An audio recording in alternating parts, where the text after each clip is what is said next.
Higher gratuity ಬಗ್ಗೆ salary comments ಏನಂತ cover ಮಾಡಬೇಕು ಮಾಡ್ತೀವಿ. ಒಂದು ಈಗ ಎಷ್ಟೇ ಈ ಸಿಂಪಲ್ ನಿಮಗೆ ನಿಮ್ಮ ರೆಗ್ಯುಲೇಷನ್ ಅಲ್ಲಿ ಏನಾಗುತ್ತೆ, ನಾಟ್ ಟು ಪೇ ಡ್ರಾನ್ ಅಂತ ಇದೆ regulation officers. What is pay? Pay ಅಂದ್ರೆ ಅಂತಂದ್ರೆ ಬೇರೆ ಬೇಸಿಕ್ ಪೇ ಅಂತ ಬ್ಯಾಂಕ್. ನಾನೇನಂತಂದ್ರೆ ಪೇ ಅಂದ್ರೆ ಟೋಟಲ್ ಸ್ಯಾಲರಿ ಅಂತ. ಯಾಕೆಂದ್ರೆ ನಿಮ್ದು ಲಾಸ್ ಆಫ್ ಪೇ ಮಾಡ್ಕೊಡ್ತಾರೆ, ಲಾಸ್ ಆಫ್ ಪೇ ಅಂತ ಹೌದಾ.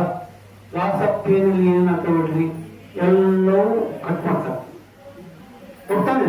ಬರೀ ಬೇಸಿಕ್ ಕಟ್ ಮಾಡ್ತಾರ, ಅದು ಲಾಸ್ ಆಫ್ ಪೇ ಅಂತಾನೆ ಹೇಳ್ತಾರೆ. ಒಂದ್ ದಿವಸ ಆಯ್ತಲ್ಲ, ನೀವು ಒಂದ್ ದಿವಸ ಹೇಳ್ಬೇಕಂತಂದ್ರ ಒಂದ್ ದಿವಸದ್ದು HR ಕಟ್ ಆಗುತ್ತೆ, ಒಂದ್ಸದ್ದು ಬೇಸಿಕ್ ಕಟ್ ಆಗುತ್ತೆ, ಒಂದ್ಸದ್ದು DA ಕಟ್ ಆಗುತ್ತೆ, ಒಂದ್ಸದ್ದು ಸ್ಪೆಷಲ್ ಏನೇನು ಕಾಂಪೋನೆಂಟ್ಸ್ ಇರ್ತಾವೋ ಎಲ್ಲವೂ ಒಂದ್ ದಿವಸ ಕಟ್ ಮಾಡ್ತಾರೆ. ಸೊ ಅದ್ರ ಅರ್ಥ ಏನು? ಪೇ ಅಂದ್ರೆ ಟೋಟಲ್ ಸ್ಯಾಲರಿ ಅಂತ ಹೌದಾ. ಇನ್ನೊಂದು ಕಡೆ ನಿಮ್ಮ ಮೆಟರ್ನಿಟಿ ಲೀವ್ ಅಂತ ಕೊಡ್ತಾರೆ. ಹೆಣ್ಮಕ್ಳು ಡೆಲಿವರಿ ಆದ್ರೆ ಗಂಡನಿಗೆ 15 days ಮೆಟರ್ನಿಟಿ ಲೀವ್. ಅಲ್ಲೇ ಅಲ್ಲಿ ಪೇ ಅಂತ 15 days ಪೇ ಅಂತಿದೆ. ನಿಮ್ ಬೇಕಾದ್ರೆ ನೋಡ್ರಿ, ನಾವು ರೆಗ್ಯುಲೇಷನ್ ಓದಿ ಪೇ ಅಂತಿದೆ 15 days ಪೇ ಅಂತ ಹೌದಾ. 15 days ಪೇ ಅಂತಂದ್ರೆ ಅವಾಗ ಬರೀ ಬೇಸಿಕ್ ಪೇ ಕೊಡ್ತಾರೆ ನಿಮ್ಗೆ. ನಿಮ್ಗೆ ಕೆಲವರು 15 days ಬರೀ ಬೇಸಿಕ್ ಕೊಡ್ತಾರ?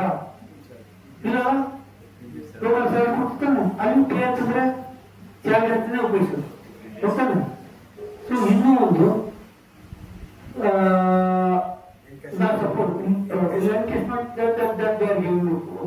ಅಲ್ಲಿ ಎಮ್ಯೂಲ್ಮೆಂಟ್ಸ್ ಇದೆ, PL ಕೇಸ್ನಲ್ಲಿ ಎಮ್ಯೂಲ್ಮೆಂಟ್ಸ್ ಇದೆ, ಅಲ್ಲಿ ಪೇ ಅಂತ ಹೊಡಿಲ್ಲ.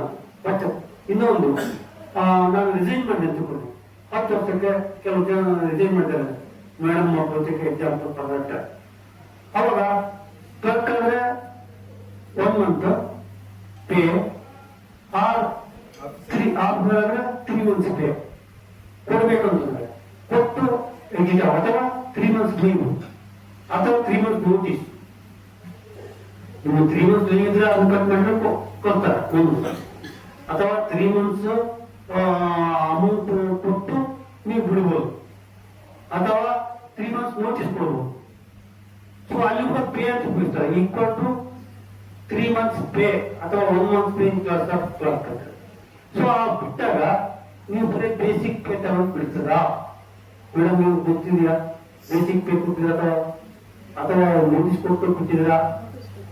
ನೋಟಿಸ್ ಕೊಟ್ಟು 3 months ನೋಟಿಸ್ ಆದ್ಮೇಲೆ ಬಿಟ್ಟಿದ್ದಾರೆ. ಸೊ ನೋಟಿಸ್ ಇಲ್ಲದ ಅಲ್ಲಿ 3 months ಪೇ ಅಂತ ಅಲ್ಲಿ ಮಾಡ್ತಾರೆ, ಟೋಟಲ್ ಸ್ಯಾಲರಿ ಕೊಡ್ತಾರೆ, ಟೋಟಲ್ ಸ್ಯಾಲರಿ ಕೊಡ್ತಾರೆ ಹೌದಾ. ಅವ್ರು ಬರೇ 3 months ಬೇಸಿಕ್ ಪೇ ಕೊಟ್ಟರೆ ನೀವು ಮಾಡಲ್ಲ. ಸೊ ಅಲ್ಲಿ ಕೂಡ ಪೇ ಅಂತಂದ್ರೆ ಟೋಟಲ್ ಸ್ಯಾಲರಿ ಕೊಡ್ತಾರೆ. ಸೊ ಈ ಎಲ್ಲಾ ಕಡೆಗೂ ಪೇ ಅನ್ನೋ ವರ್ಡ್ಗೆ ಟೋಟಲ್ ಸ್ಯಾಲರಿ ತಗೊಂಡು ಗ್ರಾಚ್ಯುಟಿ ಮಾತ್ರ ಅದೇ ವರ್ಡ್ ಪೇ ಬೇಸಿಕ್ ಕೊಟ್ಟರೆ ಬಿಟ್ಟು ತಪ್ಪ ಸರಿ. ನೀವು ಆಕಾರೆ ಇದು ಸಾಮಾನ್ಯ ಜ್ಞಾನ ಇರ್ತಕ್ಕಂಥವ್ರಿಗೆ ಅರ್ಥ ಮಾಡ್ತಕ್ಕಂಥದ್ದು ನಿಮ್ ಕ್ವಶನ್. ನೀವು ಸಂವಿಧಾನದಲ್ಲಿ ಒಂದು ಯಾವುದೇ ಒಂದು ವರ್ಡ್ ಇರ್ತಂದ್ರೆ ಇಡೀ ಸಂವಿಧಾನ ಎಲ್ಲೇ ಕಡೆ ಆದ ಬಂದ್ರು ಕೂಡ ಅದಕ್ಕೆ ಒಂದೇ ಮೀನಿಂಗ್. ಕಾನ್ಸ್ಟಿಟ್ಯೂಷನ್ ಅಲ್ಲಿ ಏನು ಅಂಬೇಡ್ಕರ್ ಅವರ ಕಾನ್ಸ್ಟಿಟ್ಯೂಷನ್ ಅಲ್ಲಿ ಯಾವುದೇ ಒಂದು ವರ್ಡ್ ಕ್ರೈಮ್ ಅಥವಾ ಏನೋ ಪೆನಾಲ್ಟಿ ಅಂತ ಏನೋ ವರ್ಡ್ ಹೋಗ್ತಂದ್ರೆ ಅದ್ರ interpretation throughout the all over India ಎಲ್ಲಿ ಬಂದ್ರೆ ಆ ವರ್ಡ್ ಬಂದ್ರೆ ಅದೇ ರೀತಿ ಇಂಟರ್ಪ್ರಿಟೇಷನ್ ಇರುತ್ತೆ, ಬೇರೆ ರೀತಿ ಇರೋದಲ್ಲ ಹೌದಾ. ಈ ರೆಗ್ಯುಲೇಷನ್ ಅಲ್ಲಿ ಪೇ ಅಂತ ವರ್ಡ್ ಬಂದ್ರೆ ಒಂದ್ ಕಡೆ ಇಲ್ಲಿ ಇಂಟರ್ಪ್ರಿಟ್ ಮಾಡ್ತೀವಿ, ಒಂದ್ ಕಡೆ ಈ ತರ ಅದೇ ಗ್ರಾಚ್ಯುಟಿ ಮಾತ್ರ ಇಂಟರ್ಪ್ರಿಟಿಂಗ್ ಯಾರು ಬೇಸಿಕ್ ಪೇ. ಇದು ಅಲ್ಲದೆ ನಾನು RT ಆಕ್ಟ್ ನಲ್ಲಿ 22 ಗ್ರಾಮ ಬ್ಯಾಂಕ್ಗೆ RT ಆಕ್ಟ್ ಆಗ್ತದೆ. ಪೇ ಅಂತ ನೀವೇನು ಅರ್ಥ ಮಾಡ್ಕೊಳ್ಳಿ ಅಂತ ಹೇಳಿ ಎಲ್ಲ 22 ಗ್ರಾಮ ಬ್ಯಾಂಕ್ಗಳಲ್ಲಿ ಏನಂತ ಕೊಟ್ಟರೆ ಪೇ ಅಂತಂದ್ರೆ basic, DA, HRA, learning alliance, vocational alliance ಎಲ್ಲವೂ ಸೇರಿ ಅಂತ ಉತ್ತರ ಕೊಟ್ಟಿದ್ದಾರೆ. 22 ಬ್ಯಾಂಕ್ ಕೊಟ್ಟಿದ್ದಾರೆ ಉತ್ತರ. ಆ ಒಂದು ಬ್ಯಾಂಕ್ ಹೇಳ್ತಾ ಇದೆ, ಇವೆರಡು ಬ್ಯಾಂಕ್ ಹೋಗ್ಬಿಟ್ಟು KVGPಗೆ ಬಿಟ್ಟು ಉಳಿದವರೆಲ್ಲ ಕರೆಕ್ಟ್ ಕೊಟ್ಟಾರೆ. ಡಾಕ್ಯುಮೆಂಟ್ ಇದೆ, ಇದು ಉತ್ತರ ಕೊಟ್ಟಿರೋದು. ಸೊ ಇವ್ರಿಗೆ 22 ಗ್ರಾಮದಾಗ ಸುಳ್ಳು ಹೇಳ್ತಾರೆ. 22 ಗ್ರಾಮದಾಗ ಸುಳ್ಳು ಸಾಧ್ಯ ಉಂಟಾ? ಇನ್ನು ಹೈಕೋರ್ಟ್ ಸುಪ್ರೀಂ ಕೋರ್ಟ್ ಏನಂತಿದೆ, ಯಾಕಂದ್ರೆ ಇವೆಲ್ಲ ನಾವು ಆರ್ಗ್ಯುಮೆಂಟ್ ಇಟ್ಟಿರೋದು, ಇದರಲ್ಲಿ ಇಟ್ಟಿರೋದು ಆರ್ಗ್ಯುಮೆಂಟ್. ಸುಪ್ರೀಂ ಕೋರ್ಟ್ ಅಲ್ಲಿ ಏನಿರುತ್ತೆ, ವರ್ಡಿಕ್ಟ್ ಮತ್ತು ಪೇ ಅಂತ ತಗೊಂಡ್ರು. ನೀವು ಒಬ್ರು ಪೇ ಅಂತ್ರಿ, ಒಬ್ರು ವೇಜ್ ಅಂತ್ರಿ, ಒಬ್ರು ಸ್ಯಾಲರಿ ಅಂತ್ರಿ, ಒಬ್ರು ಎಂಗೇಜ್ಮೆಂಟ್ ಅಂತ್ರಿ. ಕೆಲವು ಕಂಪ್ನಿಗಳಲ್ಲಿ ಎಂಗೇಜ್ಮೆಂಟ್ ಅಂತಾರೆ, ಕೆಲವು ವೇಜಸ್ ಅಂತಾರೆ, ಕೆಲವು ಸ್ಯಾಲರಿ ಅಂತಾರೆ, ಕೆಲವು ಪೇ ಅಂತಾರೆ. ಸುಪ್ರೀಂ ಕೋರ್ಟ್ ಇವೆಲ್ಲವೂ ಒಂದೇ word. What is that? What are all things component given to a employee for the work done in a month is called pay, salary, wage or emoluments. ನೀವೇನು 30 ದಿವಸ ಕೆಲಸ ತಗೋತಾರಲ್ಲ ತಿಂಗಳಲ್ಲಿ, 30 ದಿವಸಕ್ಕೆ ರೆಗ್ಯುಲರ್ ಆಗಿ ಕೊಡ್ತಾರೆ ನೋಡ್ರಿ. ನಿಮ್ಮ ಸ್ಯಾಲರಿ ಸ್ಲಿಪ್ ರೆಗ್ಯುಲರ್ ಆಗಿ ಅಪ್ಲೈ ಆಗ್ಕೊಡ್ರಿ. ಏನೇನು ಕ್ಲಿಯರ್ ಆಗ್ತವೆ? ಕೆಲವು ಕಾಲಮ್ ಸಿಕ್ಬಿಟ್ಟಾರೆ ಇದರಲ್ಲಿ ಸ್ಯಾಲರಿಯಲ್ಲಿ, ಹೌದಾ? Basic, DA, HRA, CCA, learning allowance, vocational allowance, special allowance, ಇವೆಲ್ಲ ರೆಗ್ಯುಲರ್ ಆಗಿ ಬರ್ತಾವ, ಗೊತ್ತಾನೆ?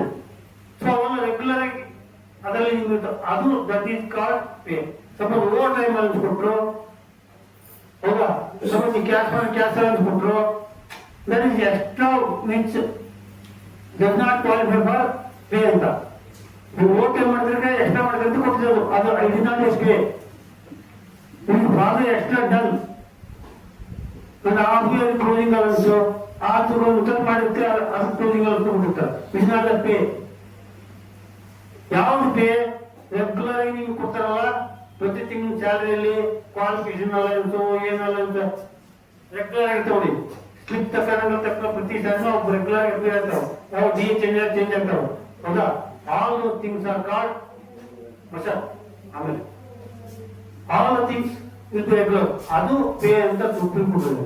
ಈ ಸುಪ್ರೀಂ ಕೋರ್ಟ್ ಜಡ್ಜ್ಮೆಂಟ್ ಕೇಳೋದಲ್ಲ, RT ಆಕ್ಟ್ ಉತ್ತರ ಕೊಟ್ಟು ಕೇಳೋದಲ್ಲ, ನಿಮ್ಮ ಡೆಫಿನೇಷನ್ ನೀವೇ ಅರ್ಥ ಮಾಡ್ಕೊತಲ್ಲ ಯಾವ ಪೇ ಅನ್ಬೇಕು, ಯಾಕೆ ತಪ್ಪು. ಹಗಲು ಧೋರಣೆ ಇದು ಒಳ್ಳೆತರದು.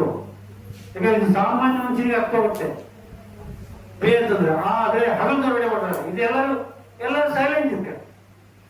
ಆಲ್ ಬ್ಯಾಂಕ್ ಎಂಪ್ಲಾಯ್ಸ್ ಎಲ್ಲರೂ ಏನಂತೆಲ್ಲ ಆಲ್ ಬ್ಯಾಂಕರ್ಸ್ ಇದು ಅವರೆಲ್ಲರೂ ಸೈಲೆಂಟ್.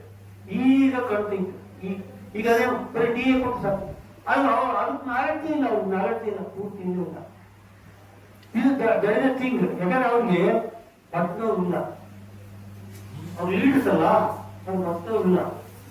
ಪಟ್ನವರಿಗೆ ಅಜ್ಞಾನ ಅದ್ರ ಬಗ್ಗೆ ಪ್ರಯತ್ನ ಮಾಡ್ತಾರೆ. ಅವ್ರು ಲೀಡರ್ಸ್ ಅವರೆಲ್ಲ ಬರೀ ಮಜಾ ಮಾಡ್ಕೊಂಡು ಬಂದಂತ, ಅವ್ರಿಗೆ ಸಮಸ್ಯೆನೇ ಇಲ್ಲ. ಅವ್ರು ಬರೀ ಸುಮ್ಮನೆ ಓದ್ ಮಾಡ್ಕೊಂಡು ಕುಡ್ತೇವಂತ ಮಜಾ ಮಾಡಿ ಅಲ್ಲಿ ಗಾರ್ಮೆಂಟ್ ಹಾಕೊಂಡು ಬಂದಿದ್ದೀವಿ. ಬಟ್ ಆದ್ರೆ ಬಸವರಾಜಿಗೆ ಪ್ರತಿಯೊಂದು ಪಟ್ನ ತಗೊಂಡು ಅಜ್ಞಾನ ಹುಡುಕೊಂಡು ಪದ್ಯ ಹುಡುಕೊಂಡು ಬಂದಿರೋದು. ನಾವು ಅದರಲ್ಲಿ ಇನ್ವಾಲ್ವ್ ಆಗಿ ಆ ಪ್ರತಿಯೊಂದು ಸಮಸ್ಯೆಯನ್ನು ಇನ್ವಾಲ್ವ್ ಆಗಿ ಅದು ತಿಳ್ಕೊಂಡು ನಾವು ಮಾಡ್ತಾ ಇರೋದು. ಅವ್ರಿಗೆ ಆ ಸಮಸ್ಯೆ ಬಂದಿಲ್ಲ ಅವ್ರಿಗೆ. ಈಗ ಬಂದ ಹೇಳಿದ್ದೆ ಹೋಗಪ್ಪ ಅದು ಮಾಡಿ ದೊಡ್ಡ ಹೆಚ್ಚಾಗ್ಬಿಟ್ಟು ಅಂದ್ಬಿಡ್ತಾರೆ. ಇವಾಗ ಕಮರ್ಷಿಯಲ್ ಬ್ಯಾಂಕ್ ಪರಿಸ್ಥಿತಿ ಹಂಗಾಗಿದೆ, ಕೆನರಾ ಬ್ಯಾಂಕ್ ಅವರೆಲ್ಲ ಪರಿಸ್ಥಿತಿ ಹಂಗಾಗಿದೆ. ಸರ್ ನಮ್ದು ಯಾರು ಕೇಳ್ತಾರೆ ಸರ್, ಮಾತಾಡ್ತಿರೋ ಸರ್, ನಮ್ದು ಇಟ್ಕೋಬೇಕು ಸರ್, ಅವ್ರಿಗೆ ಬರ್ಕೊಟ್ಟು ಸರ್. ಹೆಂಗ್ ಸರ್ ಆಯ್ತು, ಅವ್ರಿಗೆ ಬರ್ಕೊಂಡು ಅಷ್ಟಾಗ್ತಿದ್ದು ಒಪ್ಪಿಟ್ಟು ಸರ್, ಯಾರು ಕೇಳೋದಿಲ್ಲ. ಇವತ್ತು ಸುಮ್ಮನೆ ನೋಡಿದ್ರೆ ಎಲ್ಲ ಮೀಟಿಂಗ್ ಹೋಗಿದ್ದು, ಕೆನರಾ ಬ್ಯಾಂಕ್ ಬೇಕು 10 ಜನ ನೋಡ್ತಿದ್ದಾರೆ. ಏನು ಸಿಡಿ ಅವ್ರು ಏನು ತಪ್ಪು ಮಾಡಿಲ್ಲ ಆದ್ರೂ ಪನಿಷ್ಮೆಂಟ್ ಮ್ಯಾನೇಜ್ಮೆಂಟ್ ನಡಿ ಆಯ್ತು. ಯಾರು ಈ ವಿಚಾರ ತಗೋತಿಲ್ಲ, ಇದು ಮಾಡ್ತಿರಲ್ಲ. ಸುಮ್ಮನೆ ಯೂನಿಯನ್ ಹೆಸರಿಗೆ ಯಾವ್ದ್ರೆ ಪ್ರತಿಯೊಂದು ಸೆಟಲ್ಮೆಂಟ್ ಆಗ್ಬೇಕು, ಅಲ್ಲಿ ಸೆಟಲ್ಮೆಂಟ್ ಆಗ್ಬೇಕು, ಇದು ಮಾಡ್ಬೇಕು. ಅಲ್ಲಿ ಕೂಡ ಈಗ ಸ್ವಲ್ಪ ಏನ ಮಾಡ್ತಾರೆ, ಅವ್ರಿಗೆ ಬೇಕಾದ್ರೆ ಒಂದು 10% ನೀವೇ ಕಡಿಮೆ ಮಾಡ್ತಿರ್ತಾರೆ, ನೀವು 10% ನಮ್ಗೆ ಯಾವ ತರ ಬೇಕು. ಇದು ಬಾಡಿಗೆ ಹೇಳ್ತೀರ ಹೇಳಿ ಒಂದು ಸುಪ್ರೀಂ ಕೋರ್ಟ್ ಹೇಳಿದೆ. ಹೇಳ್ತಾರೆ ಇವರೆಲ್ಲ ಯೂನಿಯನ್ ಕಟ್ಕೊಂಡು ಎಂಪ್ಲಾಯ್ಸ್ ಪರವಾಗಿ ಇದು ಮಾಡಿದ್ದಾರೆ, ಇದು ಫ್ರಾಡ್ ಅಂತ ಹೇಳಿದ್ದಾರೆ. ಸೆಟಲ್ಮೆಂಟ್ಸ್ ನ ಫ್ರಾಡ್ ಅಂತ ಹೇಳಿದೆ ಸುಪ್ರೀಂ ಕೋರ್ಟ್. ಈ ಯೂನಿಯನ್ ಲೀಡರ್ಸ್ ಮಾಡಿದ್ದು ಫ್ರಾಡ್ ಅಂತ ಹೇಳಿದೆ. It's a fraud agreement, fraud settlement. Supreme court ಹೇಳಿದೆ, ಅರ್ಥ ಮಾಡ್ಕೊಳ್ಳಿ ನಾವು ಎಂತ ಲೀಡರ್ ಇಟ್ಕೊಂಡು.